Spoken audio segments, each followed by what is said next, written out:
नमस्कार सर्वांना. श्री स्वामी समर्थ. तुमचं सगळ्यांचं आपल्या स्वामी सहित सेवा या चॅनलमध्ये स्वागत आहे.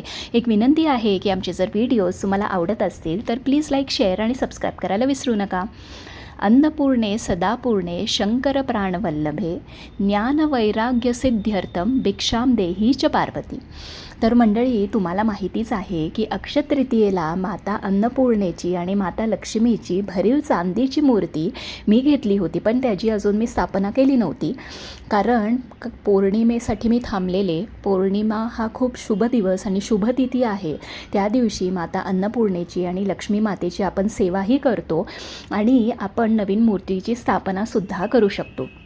बघा, माता अन्नपूर्णा हिला अन्नाची, समृद्धीची देवी मानली गेलेली आहे. अन्नपूर्णा म्हणजेच अन्नाने भरलेली. तिचा आशीर्वाद जर ज्या ज्या घरावरती असेल तिथे कधीच अन्न, समृद्धी कमी पडत नाही, ती कायम टिकून राहते. माता अन्नपूर्णा हा पार्वतीचाच अवतार आहे. त्यामुळे तिची देवघरात स्थापना करून तिची पूजा दररोज करणं हे खूप महत्त्वाचं आहे. तर बघा, जेव्हा आपण नवीन मूर्ती आणतो तर ती तशीच देवघरात ठेवायची नसते. त्याची स्थापना करून, ती सिद्ध करून मगच आपल्याला देवघरात ठेवायची असते. मगच त्याचं फळ आपल्याला मिळतं. तर ती कशी करायची ते आज आपण बघणार आहोत. बघा, पहिली तुम्ही एक पाट घ्या, चौरंग घ्या, त्यावर दिवा लावा, वस्त्र घाला.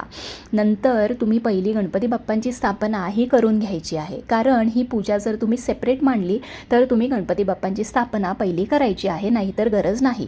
मग तुम्हाला काय करायचं आहे, गणपती बाप्पांच्या मूर्तीवरती अभिषेक करून त्याची स्थापना करायची आहे. आता इथं मी अन्नपूर्णा मातेची मूर्ती घेतली आहे. त्यावरती मी पहिली पाण्याने, नंतर कंपल्सरी आपल्याला नवीन मूर्तीवरती पंचामृतानेच अभिषेक करायचा आहे आणि परत पाण्याने 5 खेपा अभिषेक करायचा आहे. आता हे करताना तुम्हाला अन्नपूर्णा स्तोत्र जे यूट्यूबवरती आहे ते तुम्ही लावून अभिषेक करा, किंवा अन्नपूर्णा मातेचा जो मंत्र आहे तो म्हणता म्हणता तुम्ही अभिषेक करू शकता. त्याचप्रमाणे इथं मी लक्ष्मी मातेची मूर्तीची सुद्धा स्थापना करणार आहे. त्यामुळं पहिली मी पाण्याने, नंतर पंचामृताने, त्याच्यानंतर परत पाण्याने आणि त्याच्यानंतर हळद, कुंकू, अष्टगंध आणि मग परत पाण्याने आपल्याला लक्ष्मी मातेच्या मूर्तीवरती कंपल्सरी अभिषेक असाच करून घ्यायचा आहे.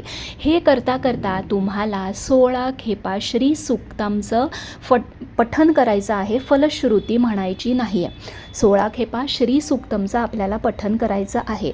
बघा, जेव्हा आपण नवीन मूर्ती जेव्हा आपण स्थापना करतो तर पहिली त्याच्यामध्ये देवपण आपल्याला घालायचं असतं. मगच ती सिद्ध होते आणि मगच आपण सेवा केल्याने आपल्याला त्याचा फायदा मिळतो किंवा फळ मिळतं. त्यामुळे सिद्ध करण्याची जी पद्धत आहे ती व्यवस्थित पाळली गेली पाहिजे.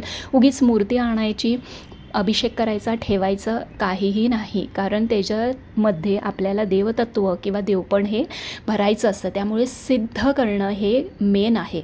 त्यामुळे तुम्ही छान अभिषेक करून घ्यायचा आहे.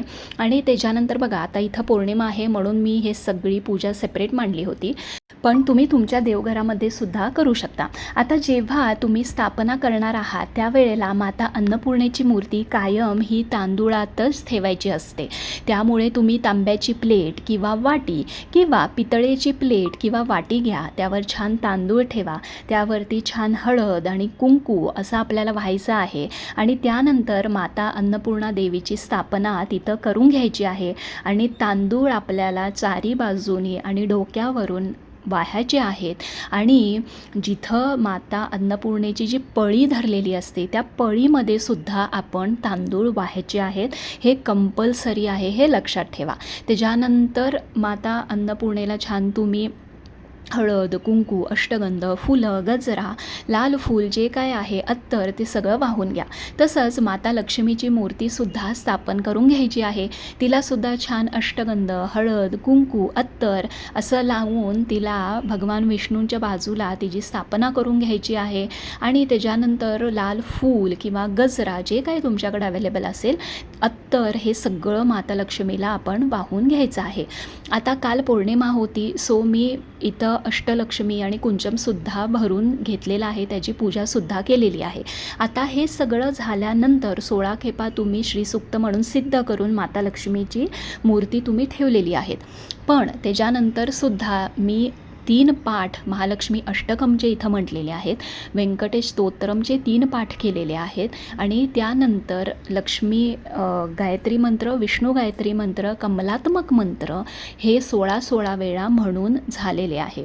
बघा, पहिली सिद्ध जेव्हा आपण करतो तेव्हा ही सगळी रिच्युअल्स जी आहेत किंवा या सगळ्या गोष्टी करणं खूप महत्त्वाचं असतं. तर हे सगळं झाल्यानंतर तुम्ही छान उदबत्ती दाखवून घ्या. एक तुपाचा दिवा जो आहे तो पहिली लावला तरी चालेल, नाहीतर आरतीच्या वेळेला तो लावून घ्या, तोही दाखवा.